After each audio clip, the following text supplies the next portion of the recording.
Hello everyone, welcome to A-Lister program. I am finally back with the next video in the series of Translation English. मैंने पिछली बार promise किया था कि अगला video present indefinite पे होगा, so finally I am back here. पहले जो नॉन इंग्लिश स्पीकर्स यानी जो इंग्लिश बोलते नहीं हैं, जिनके नॉर्मल वर्ड्स, जिनको नॉर्मल लाइफ में इंग्लिश के ज़्यादा वर्ड्स नहीं पता हैं, उनको मैं सजेस्ट करूंगा कि आप एक हिंदी टू इंग्लिश डिक्शनरी खरीद लें. इससे आपको जो भी नए नए इंग्लिश के वर्ड्स हैं, जो हिंदी के वर्ड्स जिनका आप इंग्लिश नहीं जानते हैं, उनको ढूंढने में आपको आसानी हो जाएगी. ठीक है. और नेक्स्ट इम्पॉर्टेंट थिंग कि अब यहाँ से जो भी मैं पढ़ाने वाला हूँ, उन सारी चीज़ों के लिए आपके पास एक पेन और नोटबुक होनी चाहिए. तो फटाफट इस वीडियो को यहीं पॉज करके पहले अपने पेन्स और नोटबुक्स निकाल लीजिए. उसके बाद हम स्टार्ट करेंगे फर्दर अहेड. ठीक है. तो इसको पॉज करिए और अभी नोटबुक पर पेन निकालिए. तो आई होप आपने अपनी कॉपीज़ निकाल ली होंगी. यहाँ से फर्दर आपको नोट डाउन करने की ज़रूरत पड़ेगी, क्योंकि जो मैं रूल्स एंड रेगुलेशंस बताऊँगा उनको बार बार वीडियो पर करके देख पाना पॉसिबल नहीं. आपके पास एक नोट्स हो तो उसके बाद आप प्रॉपरली प्रैक्टिस कर सकते हैं. ठीक है. तो चलिए पहले फ़िलहाल कोई एक रिकैप करते हैं. हमने देखा था टेंसेस के 3 टाइप्स होते हैं. पहला प्रेजेंट, फिर पास्ट और तीसरा फ्यूचर. राइट. प्रेजेंट को हम वर्तमान कहते थे, है ना. पास्ट को भूतकाल कहते थे और फ्यूचर को भविष्य. याद है पिछले वीडियो में देखा था. और डिटेल में जाना तो आप वहाँ जा सकते हैं. प्रेजेंट टेंस, इसके 4 टाइप्स हैं. इंडेफिनिट, दूसरा कॉन्टिन्यूअस,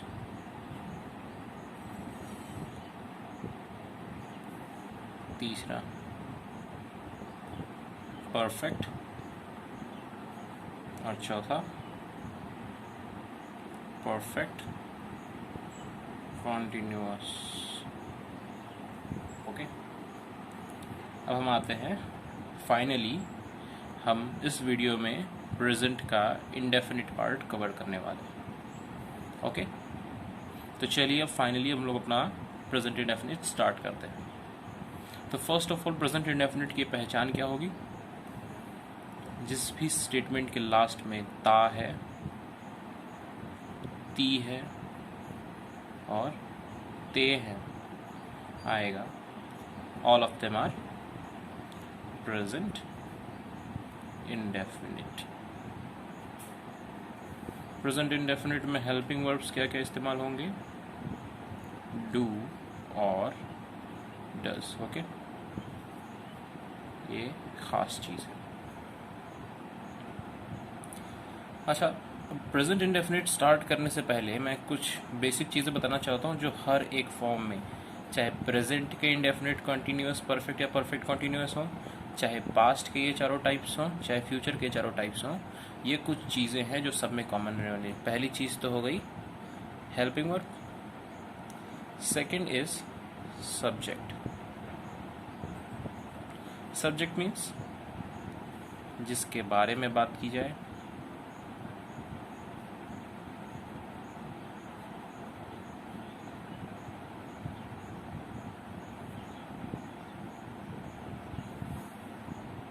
फिर वर्ब. सब्जेक्ट का कार्य, या हिंदी में जिसको हम लोग क्रिया कहते हैं. ठीक है.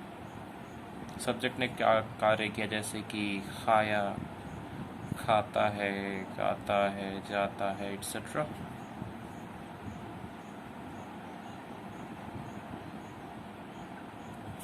और फिर लास्ट में आता है हमारा ऑब्जेक्ट.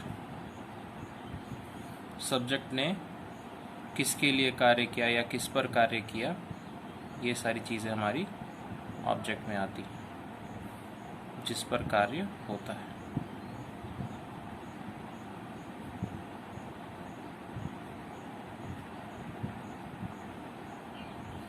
ठीक है. तो जिस पर कार्य होता है वो हो गया हमारा ऑब्जेक्ट। ठीक है, तो हमारे रूल्स में यही 4 चीज़ें सबसे इम्पोर्टेंट है, हेल्पिंग वर्ब, सब्जेक्ट, वर्ब और ऑब्जेक्ट। अच्छा, मैंने पिछले वीडियो में बताया था कि हर एक सब टाइप में, चाहे present indefinite, continuous, perfect, perfect continuous हो, चाहे इन सब के भी चारों सब टाइप्स हो, इसमें 2 चीज़ें सबसे इम्पोर्टेंट है। एक है question asking words,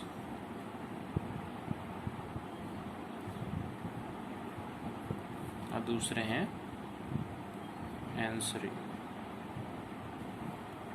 question asking को हम लोग इंटेरोगेटिव्स कहते थे और आंसरिंग को हम लोग अफर्मेटिव या सिंपल सेंटेंस कहते थे, राइट। इंटेरोगेटिव्स में भी इनका नेगेटिव पार्ट होता है, जिसमें नेगेटिव का मतलब नो, नॉट, नेवर, ईटीसी, यानी कि जिसमें नहीं का इस्तेमाल होता है, नहीं का इस्तेमाल होता है वो।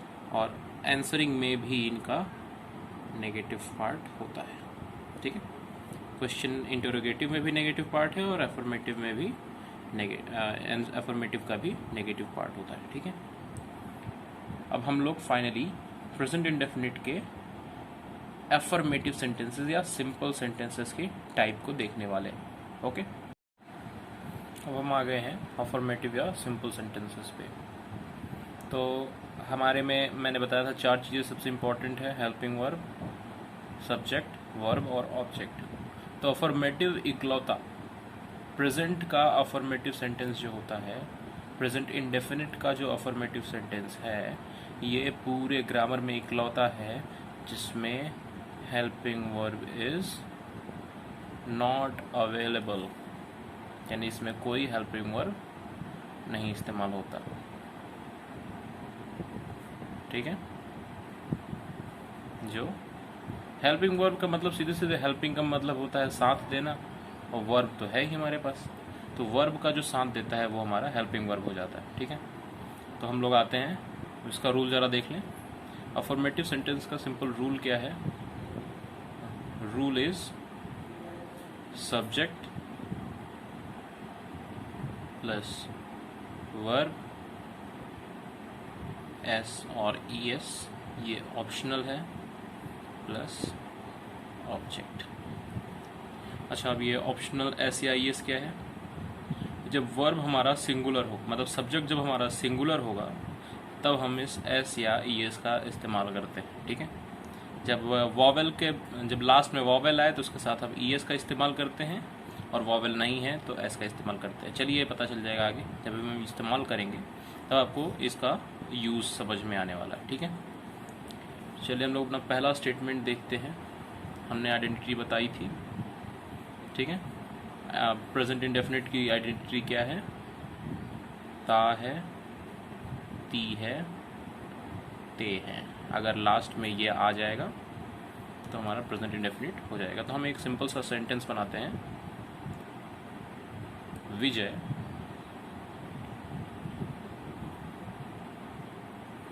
बाजार जाता है।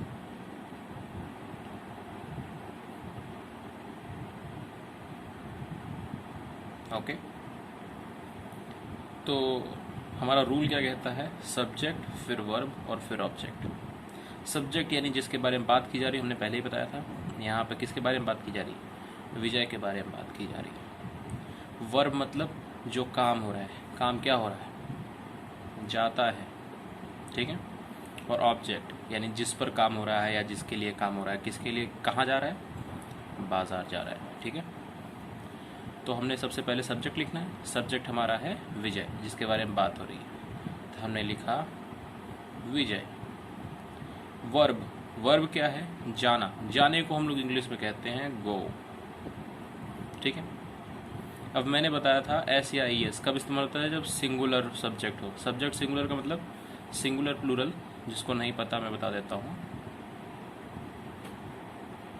हिंदी में कहते हैं एक वचन, और प्लूरल मतलब बहुवचन। ठीक है, जब एक वचन है तो सिंगुलर, बहुवचन है तो प्लूरल, यहाँ लिख देते हैं एक वचन। ओके, जब एक वचन है तो सिंगुलर और बहुवचन है तो प्लूरल। ओके, तो विजय बाजार जाता है, विजय एक वचन है तो एक वचन के साथ ही हम इन दोनों का इस्तेमाल करते हैं। इसका इस्तेमाल कब करेंगे? जब लास्ट में ए, ई, आई, ओ या यू हो तब हम ई एस का इस्तेमाल करेंगे।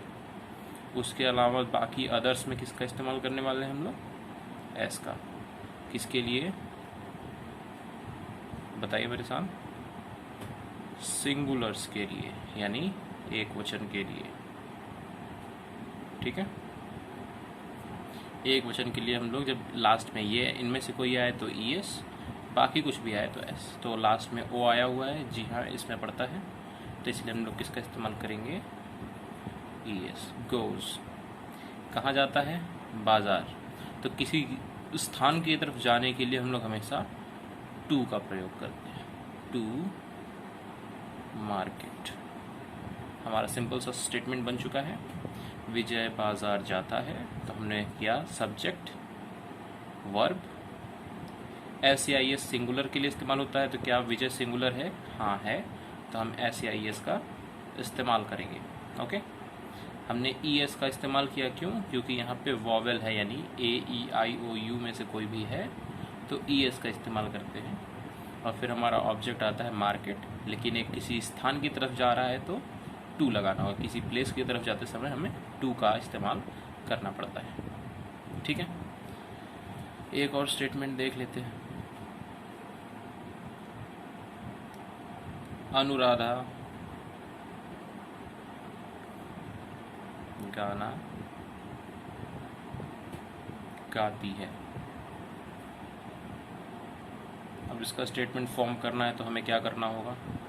फिर से वही रूल, सब्जेक्ट कौन है इसमें, किसके बारे में बात हो रही है? अनुराधा। अनुराधा वर्ब यानी क्या काम कर रही है, करती है, गाती है, सिंग। अब एस या ई एस सिंगुलर है क्या? एक वचन अनुराधा, बिल्कुल है। हम एस या ई एस का प्रयोग करेंगे। ई एस के लिए लास्ट में इनमें से कोई होना चाहिए। यहाँ पे ना ए है, ना ई है, ना आई है, ना ओ है, ना यू है, यानी ये अदर्स में पड़ता है। तो क्या इस्तेमाल करेंगे? S, sings. अब गाना, कई सारे गाने एक साथ तो गा नहीं सकती, एक बार में एक ही गाना गाएगी, तो अ सॉन्ग। क्लियर है? सब्जेक्ट, वर्ब, एस या E S, object. Okay, subject और ये पूरा का पूरा स्टेटमेंट आपको क्लियर हो। एक तीसरा टाइप भी हम लोग देख लेते हैं, प्लूरल वाला। हम सब किताब पढ़ते हैं। अब इसमें सब्जेक्ट क्या हुआ हमारा? हम सब।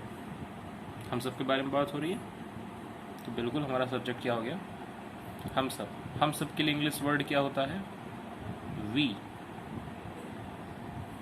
वर्ब, वर्ब क्या है हमारा? पढ़ते हैं। काम क्या कर रहे हैं? पढ़ते हैं। पढ़ने को इंग्लिश में कहते हैं रीड। अब किसे पढ़ते हैं? किताब को पढ़ते हैं। ऑब्जेक्ट है हमारा बुक, अ बुक। आप कहेंगे हमने यहाँ एस, आप कहेंगे कि हमने यहाँ पर एस या ई एस का प्रयोग क्यों नहीं किया? क्योंकि यहाँ पे तो एस या ई एस कहा गया था। मैंने बोला था ये एस या ई एस ऑप्शनल है। कब लगता है? सिंगुलर के साथ। प्लूरल या बहुवचन आ जाए तो नहीं लगेगा। और हम सब क्या है?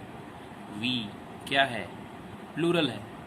कई लोग की बात हो रही ना, सिंगुलर एक पर्सन की बात तो हो नहीं रही, तो यहाँ एस या ई एस का इस्तेमाल नहीं करेंगे। क्लियर है? ओके, फुल स्टॉप मत भूलिएगा, यही हमारे स्टेटमेंट का एंडिंग होता है। तो हमने प्रेजेंट इंडेफिनिट के अफर्मेटिव टाइप को पढ़ लिया है। ओके, अब हम लोग चलते हैं इसका सेकेंड टाइप, अफर्मेटिव का ही, नेगेटिव।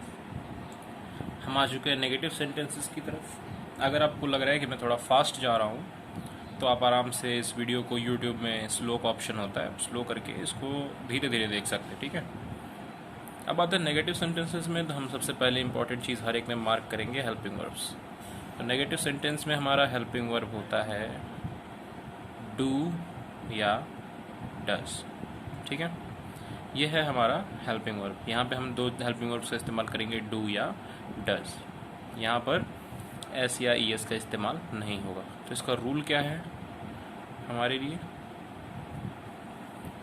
सब्जेक्ट प्लस डू या डज, फिर आएगा नॉट, फिर वर्ब और फिर ऑब्जेक्ट। अच्छा, अब आप पूछेंगे एस आई एस कहाँ गया? वर्ब के बाद तो एस आई एस था पिछली बार, इस बार कहाँ गया? तो इस बार हमने डू के साथ ई एस का इस्तेमाल कर दिया है, ठीक है।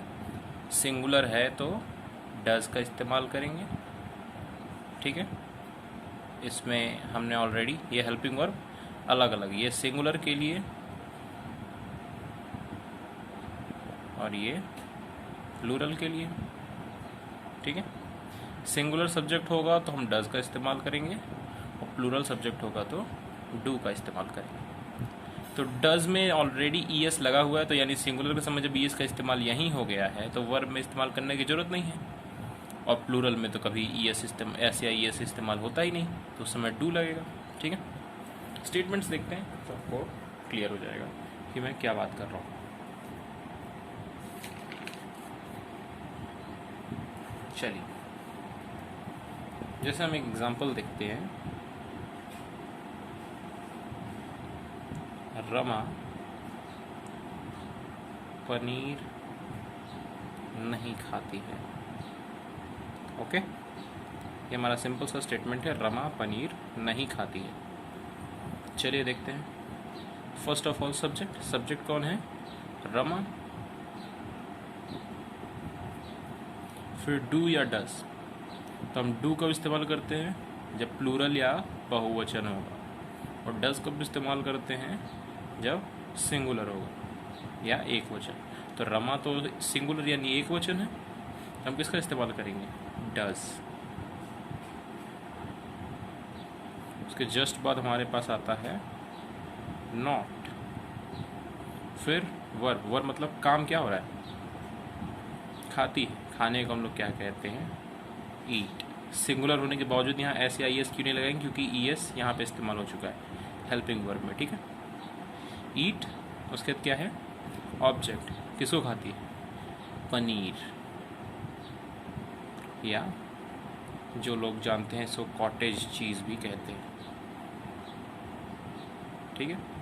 तो जो भी आपको सूट करे आप वो लिख सकते हैं। ये थोड़ा पुराने ज़माने वाला है, ये नए ज़माने की वर्ड्स हैं। कॉटेज चीज़, आप पनीर भी लिखेंगे चलेगा। तो हमने स्टेटमेंट क्या देखा कि सब्जेक्ट, फिर डू डज, फिर नॉट, फिर वर्ब और ऑब्जेक्ट। ये हमारे नेगेटिव सेंटेंस का रूल होता है। प्रेजेंट इंडेफिनिट में चल रहा है, लास्ट में ती है, ता है, ते है ही आएगा, ठीक है, और कुछ नहीं आने वाला। लास्ट में ता है, ती है, ते है, ये हमारी इंडेफिनिट की पहचान है। ये इंडेफिनिट का नेगेटिव पार्ट है, नहीं का इस्तेमाल हो रहा है, ठीक है।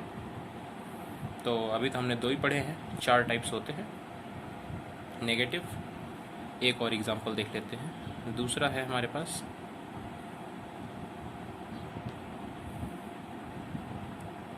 वे सब चीन में रहते हैं। चीन में नहीं रहते, ठीक है। वे सब चीन में नहीं रहते। ते कहाँ से आया? सब्जेक्ट है हमारा वे सब, वे सब है तो दे, ठीक है। वे सब के लिए हमारा इंग्लिश वर्ड क्या होता है? दे। और वे सब क्या है हमारा? प्लूरल यानी कि बहुवचन है। तो हम प्लूरल में हमेशा क्या इस्तेमाल करते हैं? डू का। बहुवचन में डू का इस्तेमाल होगा, तो हमने लिखा डू। इसके जस्ट बाद नॉट करते हैं, नॉट। फिर वर्ब, वर्ब मतलब क्या काम करते हैं? रहते हैं। रहने क्या कहते हैं? लिव, कहाँ? ऑब्जेक्ट हमारा चीन में, में को कहते हैं इन चाइना। तो हमारा स्टेटमेंट क्या बन रहा है? They do not live in China. ठीक है, तो नेगेटिव स्टेटमेंट्स का समझ में आया? नहीं समझ में आया तो एक बार रूल्स को पहले नोट करिए, इन स्टेटमेंट्स को लिखिए और उसके बाद इन्हीं रूल्स की हेल्प से खुद बनाने की कोशिश कीजिए। ऑटोमेटिक आपको समझ में आएगा। जिन वर्ड्स का तुरंत मीनिंग आप अभी डिक्शनरी नहीं खरीद सकते तो आपके पास गूगल है आपके फ़ोन में। गूगल दुनिया की बेस्ट डिक्शनरी है, तो आपको किसी डिक्शनरी के पास जाने की ज़रूरत नहीं है। आप किसी भी वर्ड का इंग्लिश में मीनिंग खोज सकते हैं, उसका प्रोनाउंसिएशन, उसका उच्चारण ढूंढ सकते हैं कि उसको इंग्लिश में क्या कहना है। ठीक है, तो हमारे पास नेगेटिव सेंटेंस हो गया। अब आते हैं सबसे लेंथीएस्ट पार्ट, सबसे बड़ा जो हिस्सा है हमारा वो है इंटरोगेटिव का।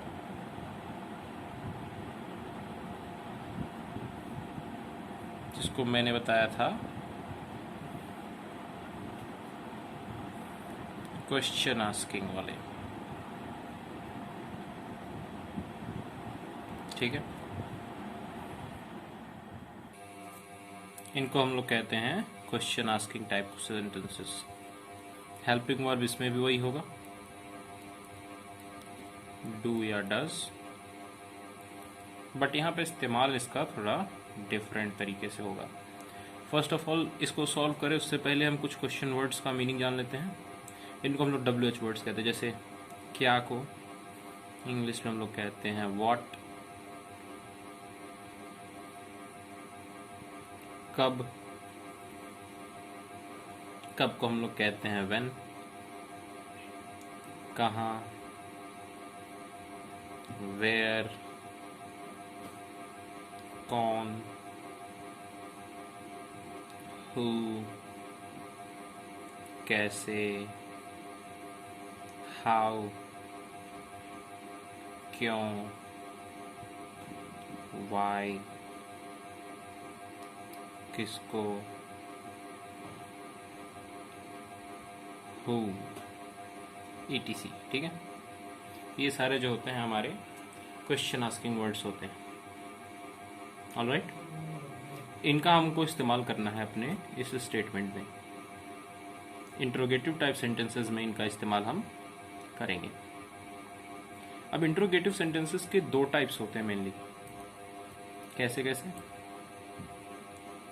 पहला टाइप क्या है? जब स्टेटमेंट के शुरुआत में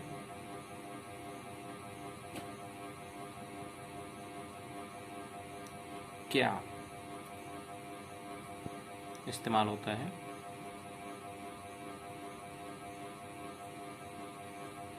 और दूसरा टाइप है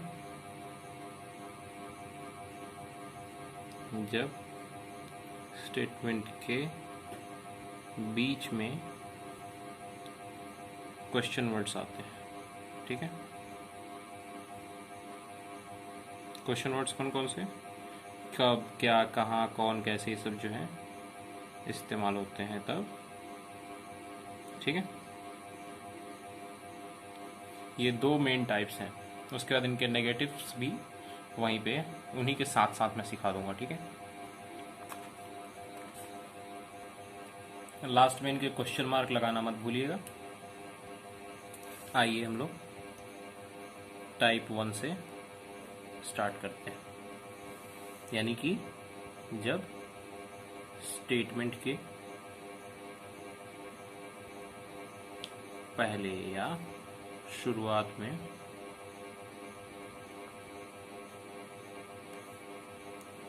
क्या शब्द आता है।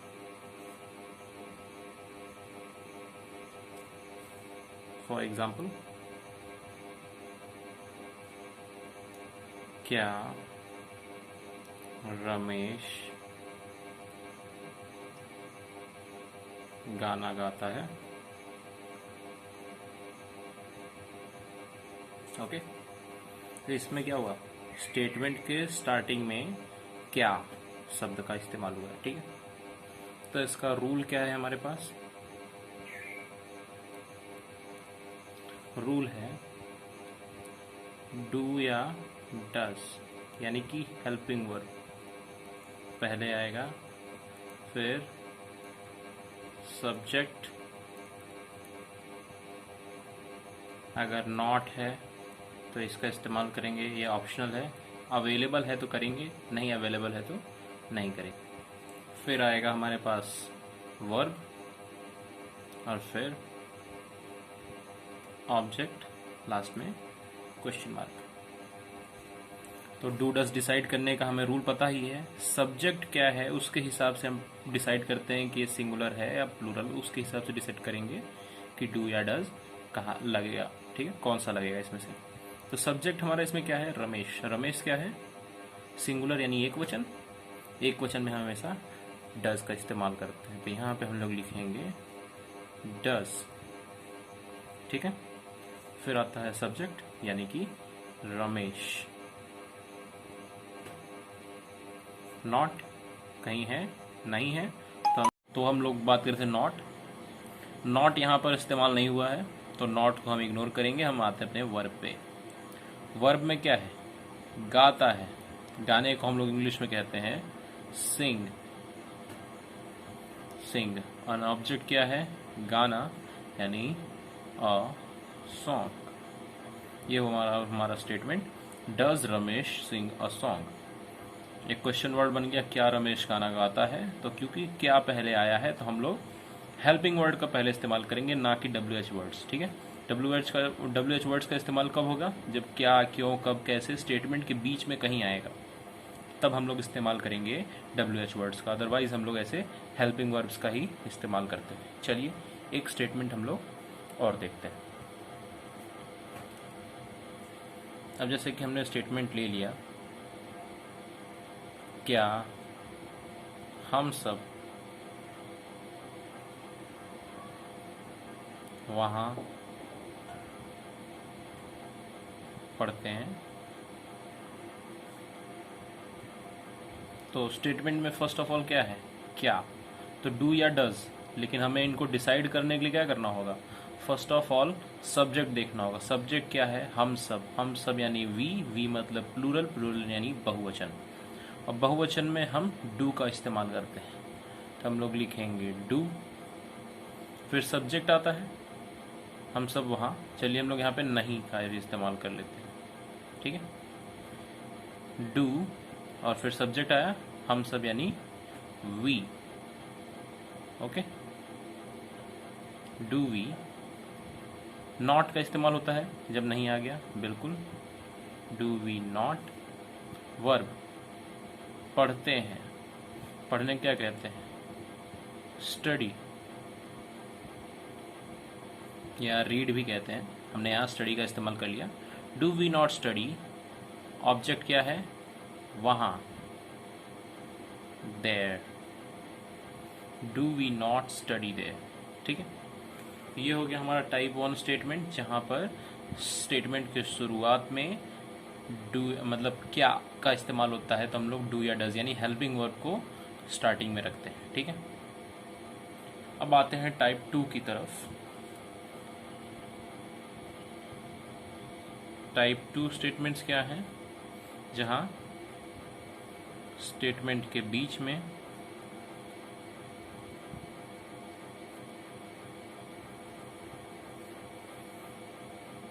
क्या, क्यों, कैसे ETC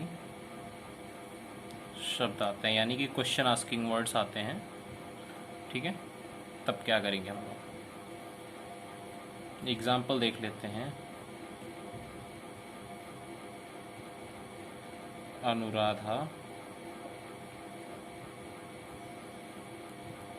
कहाँ पढ़ती है? ओके, तो रूल क्या है?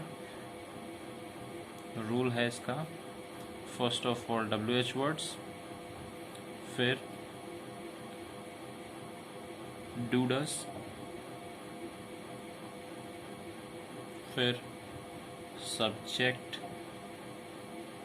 प्लस नॉट ऑप्शनल है, फिर वर्ब और एट लास्ट ऑब्जेक्ट।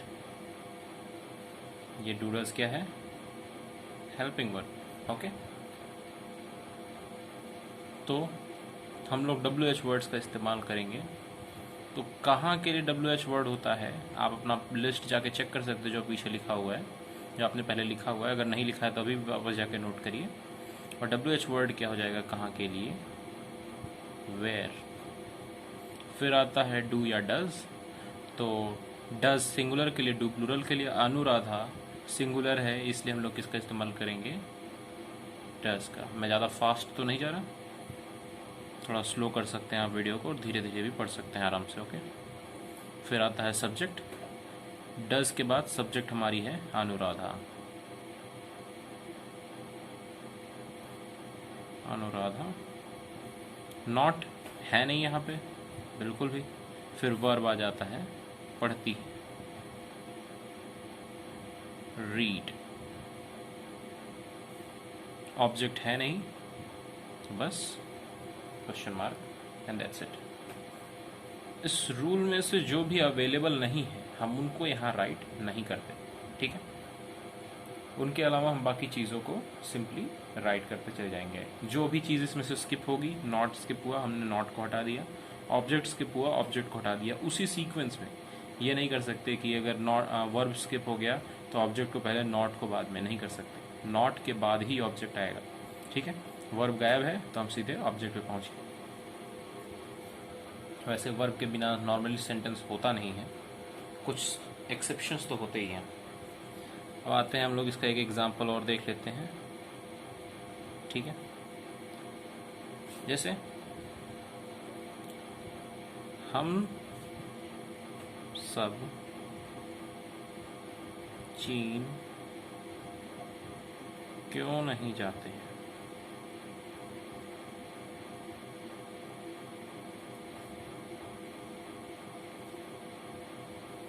हमारा WH वर्ड क्या है? क्यों। क्यों का WH वर्ड होता है वाई। फिर डू या डज, तो हम लोग कैसे डिसाइड करेंगे? सब्जेक्ट से। सब्जेक्ट हमारा हम सब यानी प्लूरल, प्लूरल में डू। फिर आता है सब्जेक्ट यानी कि वी। नहीं, नहीं के लिए होता है नॉट, ठीक है। नहीं के लिए नॉट। वर्ब जाते हैं, काम क्या कर रहे हैं? जाते हैं। गो, कहाँ? To China. ओके, क्लियर है? तो ये आपके प्रेजेंट इंडेफिनिट के सारे टाइप्स में हो गए आपके पास, ठीक है। हमने पहले अफर्मेटिव सेंटेंसेस को देखा, फिर नेगेटिव सेंटेंसेस को देखा, और इंटरोगेटिव सेंटेंस जिसमें कि दो टाइप्स होते हैं। पहला जहाँ स्टेटमेंट की शुरुआत में क्या शब्द आता है उनको देखा हमने, और फिर जब स्टेटमेंट के बीच में क्या, क्यों, कैसे यानी कि क्वेश्चन आस्किंग वर्ड्स आते हैं तब क्या करना है हमने वो भी देख लिया। अब आज का आपका काम क्या है कि आप प्रेजेंट इंडेफिनिट टाइप के सेंटेंसेस जिसके लास्ट में ता है, ती है, ते हैं आता है, उस टाइप के स्टेटमेंट्स खुद से क्रिएट करेंगे, और फिर उनको अपने रूल्स जो कि आपने एक जगह नोट किया हुआ है उनकी हेल्प से सॉल्व करने की कोशिश करेंगे। नहीं आता है तो आप मेरा ईमेल आईडी नोट कर सकते हैं, elrinspark3@gmail.com. You can ask your questions here. आप अपने क्वेश्चंस यहाँ आके पूछ सकते हैं, और एलिस्टर प्रोग्राम नाम से मेरा चैनल भी है, सॉरी एलिस्टर एकेडमी नाम से मेरी इंस्टाग्राम आईडी है। Please go follow me there. वहाँ पर आपके लिए मैंने वर्ब के all 3 types, first form, second form और थर्ड फॉर्म ऑलरेडी जो नॉर्मली यूज्ड वर्ड्स हैं, जो कॉमनली इस्तेमाल होते हैं, उनके फर्स्ट, सेकंड और थर्ड फॉर्म को मैंने वहाँ पे अपलोड कर दिया है मेरी इंस्टाग्राम आईडी एलिस्टर एकेडमी पे, द प्रीचर के नाम से होगी। ओके, तो आप लोग वहाँ पर जाकर इसको फॉलो कर सकते हैं और अपनी कोई भी क्वेरीज, कोई भी क्वेश्चंस हो तो आपको मुझे आप eldrinspark3@gmail.com पे पूछ सकते हैं। ठीक है, थैंक यू वेरी मच।